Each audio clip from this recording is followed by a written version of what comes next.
So here's just a short update. The standard bucket lids that come with these are not strong enough to withstand a decent pump. They will bow out at the edges and cause leaks right around here. So I went with a food grade bucket that's got an over ring seal right here. These are a little bit harder to tamp on. Sometimes you need a rubber mallet. And I upgraded the pump as well because, not to be mean, but these pumps are not the best. This is actually a garden pump for a pond. It was about $54, I believe, on Amazon.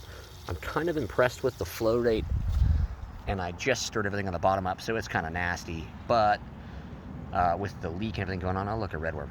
I was noticing that there was a little bit of an issue with the old pump working properly. This one's got a really good flow rate, lots of pressure. Definitely would work great for waterfalls and water features in a pond, so I will probably be ordering a second one of those for that, because that was the intended purpose of this. This also has screw-on fittings that are adjustable in size, and it comes with a bunch of different variations in tube sizing adapters, and then it also comes with another cover right here, so it can be a submersible pump as well, depending on what you're using it for.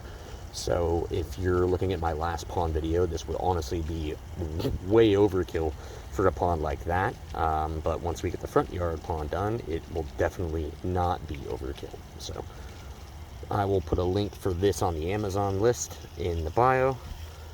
And that's what happens when the bucket will not hold pressure properly, because the lid's not strong enough. So you'll have to upgrade that bucket lid.